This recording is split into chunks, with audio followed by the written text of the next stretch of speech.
اعوذ باللہ من الشیطان الرجیم بسم اللہ الرحمن الرحیم الحمد لأہلہ والصلاۃ علی اہلہا۔ السلام علیکم ورحمۃ اللہ وبرکاتہ۔ آؤ کتاب پڑھیں۔ آپ جانتے ہیں کہ اس پروگرام میں ہم آپ کی خدمت میں کتاب پڑھ کے سناتے ہیں، اور واقعاً اگر اس کو دلچسپی سے لوگ سنیں اور اپنی قیمتی اوقات یعنی وقتوں میں سے چند لمحے اس کتاب کو ہمارے ساتھ پڑھ لیں یا سن لیں تو علم تو نور ہے، اور جب گھر میں اندھیرے میں لائٹ جلا دی جاتی ہے تو پورا گھر جگمگا جاتا ہے۔ اسی طریقے سے اگر اندھیرے کردار میں نور کو داخل کر دیا جائے گا تو اندھیری زندگی جگمگانے لگے گی، روشنی دینے لگے گی، اور جب گھر یا لائٹ روشنی دینے لگتا ہے تو پھر اس کے بعد جو آس پاس کے اطراف میں اندھیرا ہوتا ہے اس اندھیرے کو بھی دور کر دیتا ہے۔ لہذا نور کی خاصیت یہ ہے کہ وہ اپنا اور پرایا نہیں دیکھتا، دشمن کا گھر اور آنگن نہیں دیکھتا، اور نہ ہی یہ کہ کون دوست ہے، نہ دوست کے یہاں جانے سے رکتا ہے نہ شرماتا ہے، نہ دشمن کے یہاں جانے سے رکتا ہے نہ شرماتا ہے۔ اس کا تو عہد یہ ہے کہ وہ اندھیرے کا دشمن ہے، اور اندھیرے کو اس کو بھگانا ہے، چاہے جس گھر میں بھی ہو۔ دوست کے گھر میں ہے تو وہاں سے بھی بھگائے گا، دشمن کے گھر میں ہے تو وہاں سے بھی بھگائے گا۔ تو جس طریقے سے ہم لائٹ جب جلتی ہے، بلب جلتا ہے تو پھر اپنا پرایا نہیں دیکھتا، اسی طریقے سے جب کردار بڑے ہو جاتے ہیں، نورانی ہو جاتے ہیں، روشن ہو جاتے ہیں تو پھر اپنے اور پرائے نہیں دیکھتے، بلکہ وہ دوستوں کے لیے بھی اتنے ہی وفادار ہیں جتنے اپنوں کے لیے، اور وہ دشمنوں کے لیے بھی اتنے ہی وفادار ہیں جتنے دوستوں کے لیے۔ اس لیے ہم یہ پروگرام لے کے آئے ہیں، آؤ کتاب پڑھیں۔ آپ سے بس اتنی گزارش کرتے ہیں کہ ہمارے اس پروگرام کو آگے بڑھاتے رہیے۔ آپ کی دلچسپی ہمیں کام کرنے میں مددگار ثابت ہوتی ہے، اور آپ کی بے رخی یقیناً ہمارے حوصلوں کو پست کر دیتی ہے۔ اس لیے آپ سے گزارش ہے خود بھی سنتے رہیے اور دوسروں کو بھی یہ پروگرام سنواتے رہیے، زیادہ سے زیادہ اس میں دلچسپی لیجئے۔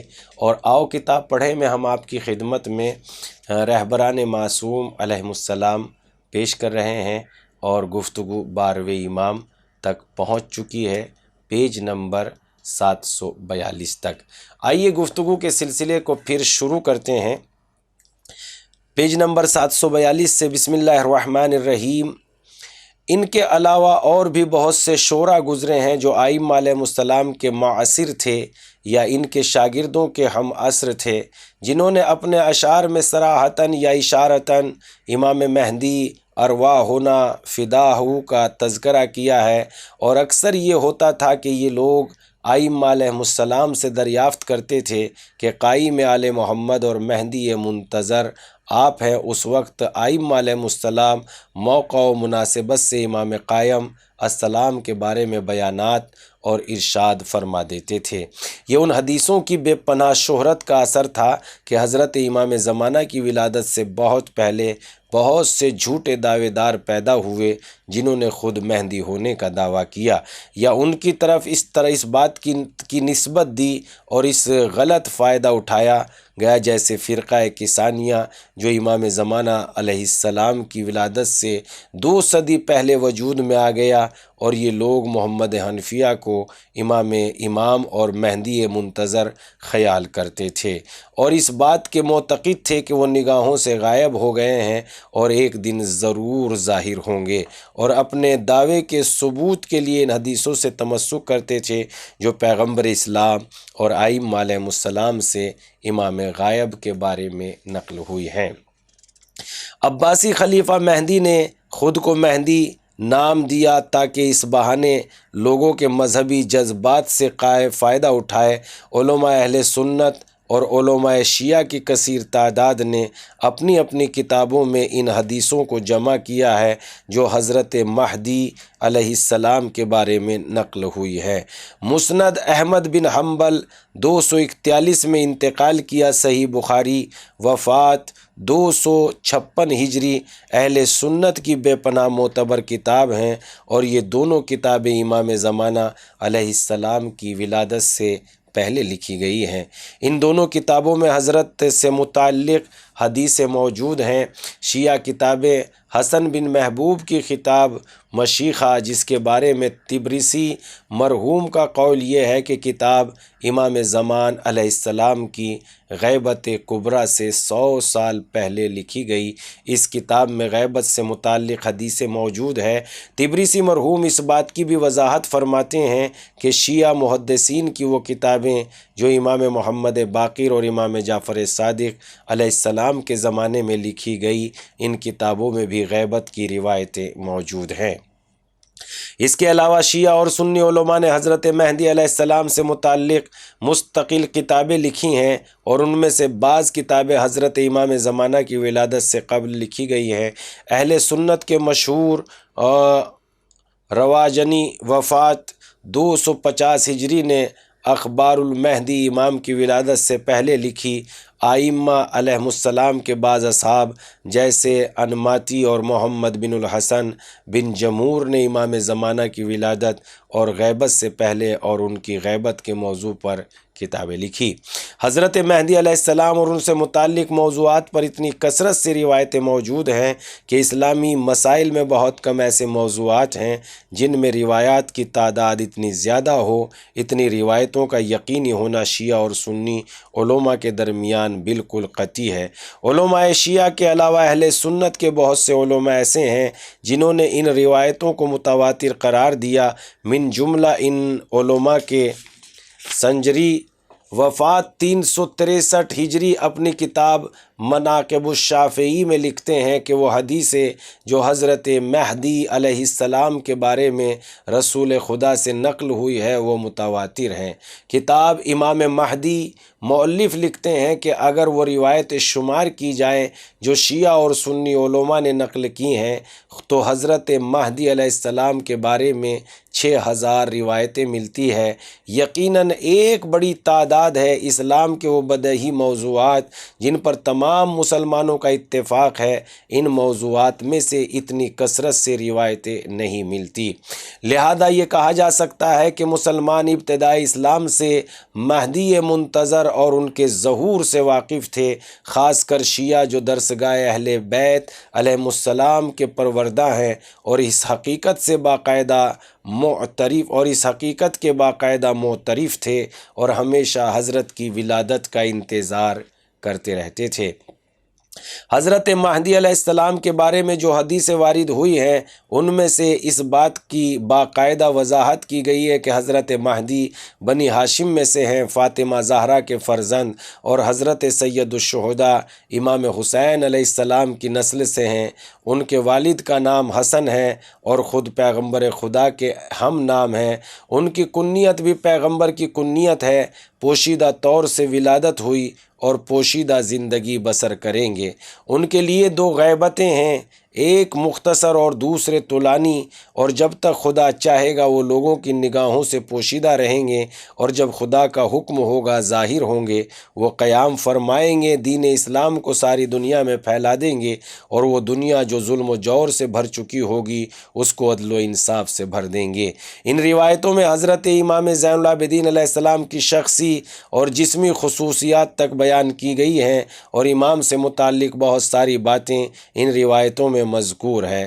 ذیل میں بطور نمونہ چند روایتوں کا ذکر کرتے ہیں۔ اہل سنت کی روایتیں: پیغمبر اسلام حضرت مہدی کے یقینی ہونے کے بارے میں ارشاد فرمایا، اگر اس دنیا کی زندگی کا صرف ایک دن باقی رہ جائے گا تو خدا ہم میں سے ایک مرد کو بھیجے گا جو دنیا کو عدل و انصاف سے بھر دے گا جس طرح وہ ظلم و جور سے بھر چکی ہوگی۔ رسول خدا صلی اللہ علیہ وآلہ وسلم نے فرمایا، قیامت اس وقت تک نہیں آئے گی جب تک میرے اہل بیت کا ایک مرد امور کو اپنے ہاتھوں میں نہ لے لے اور اس کا نام میرا نام ہے۔ رسول خدا نے ارشاد فرمایا یقیناً میرے بعد علی اس امت کے امام ہیں اور قائم منتظر ان کی نسل سے ہیں۔ جس وقت وہ ظاہر ہوں گے دنیا کو عدل و انصاف سے بھر دیں گے جس طرح وہ ظلم و جور سے بھر چکی ہوگی۔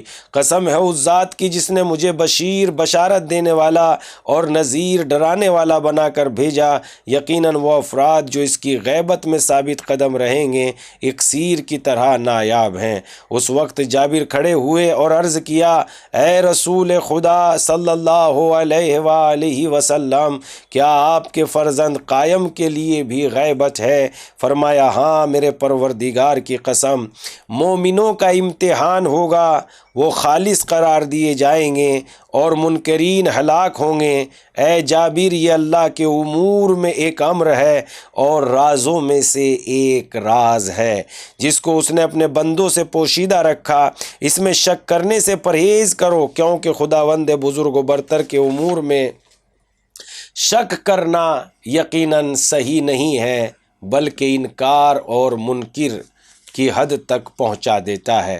ام سلمہ کا بیان، رسول خدا صلی اللہ علیہ وآلہ وسلم حضرت مہدی کو یاد کرتے اور فرماتے ہاں وہ حق ہے اور فرزندان فاطمہ میں سے ہے۔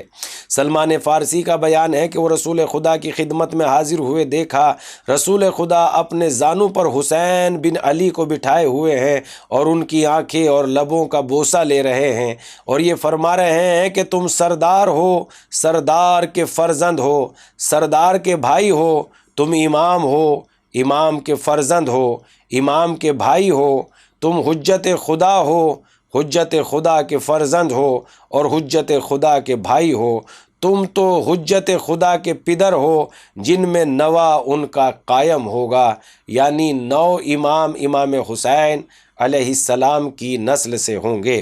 حسن بن علی عسکری کا فرزند خلف صالح صاحب الزمان اور وہی مہدی ہے۔ امام رضا علیہ السلام نے فرمایا، رسول خدا صلی اللہ علیہ وآلہ وسلم نے فرمایا میں تمہیں مہدی کی بشارت دیتا ہوں، وہ میری امت میں اس وقت مبعوث ہوگا جب امت اختلاف اور لغزشوں کا شکار ہوگی، پس وہ زمین کو عدل و انصاف سے بھر دے گا جس طرح وہ ظلم و جور سے بھر چکی ہوگی۔ اہل آسمان اور اہل زمین اس سے راضی اور خوش ہوں گے۔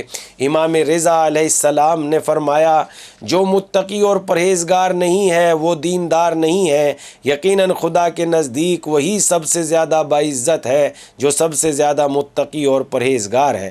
اس کے بعد فرمایا میری نسل کا چوتھا فرزند ایک محترم کنیز خدا کا فرزند ہے، خدا اس کے ذریعے زمین کو اس طرح کے ظلم و جور سے پاک کرے گا، وہ وہی ہے جس کی ولادت میں لوگ شک کریں گے اور اس کے لیے غیبت ہے۔ جس وقت وہ ظاہر ہوگا زمین خدا کے نور سے روشن ہو جائے گی، وہ لوگوں کے درمیان انصاف کے ترازو نصب کرے گا اور کسی ایک پر بھی ستم نہیں کرے گا۔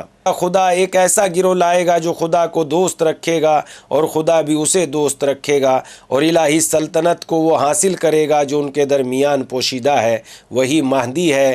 زمین کو عدل و انصاف سے بھر دے گا اور اس کو کوئی مشکل پیش نہیں آئے گی، وہ بچپن ہی میں اپنے ماں باپ سے دور ہو جائے گا، مسلمانوں کے شہروں کو امن و امان سے فتح کرے گا، زمانہ اس کے لیے ہموار اور صاف ہو جائے گا، اس کی بات سنی جائے گی، بوڑھے اور جوان اس کی اطاعت کریں گے، زمین کو اس طرح عدل و انصاف سے بھر دے گا جس طرح وہ ظلم و جور سے بھر چکی ہوگی۔ اس وقت اس کی امامت منزل کمال پر پہنچے گی اور اس کی خلافت مستحکم ہوگی۔ خدا ان لوگوں کو اٹھائے گا جو قبر میں سو رہے ہیں اور اس حالت میں صبح کریں گے کہ اپنی قبروں میں نہ ہوں گے۔ حضرت مہدی کے وجود سے زمین سرسبز و شاداب ہو جائے گی، نہریں جاری ہوں گی، فتنہ گری اور قتل و غارت گری کا خاتمہ ہوگا، خیر و برکت میں اضافہ ہوگا اور اس کے بعد کچھ کہنے کی کوئی ضرورت محسوس نہ ہوگی۔ میرا سلام ہو ان پر اور ان شب و روز پر ناظرین، گفتگو کو یہیں تمام کرتے ہیں۔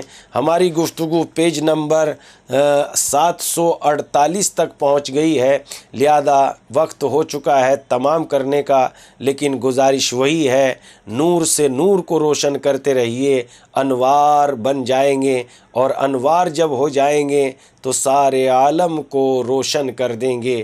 بھیجتے رہیے انشاءاللہ اس پروگرام کو اپنے دوسرے گروپس وغیرہ میں، دوسرے لوگوں کے پاس جو سننے اور ان علمی بحثوں کے جاننے کے شوقین حضرات ہیں۔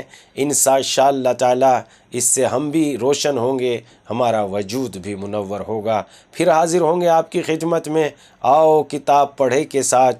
تب تک کے لیے دیکھتے رہیے آؤ کتاب پڑھیں۔ والسلام علیکم ورحمۃ اللہ۔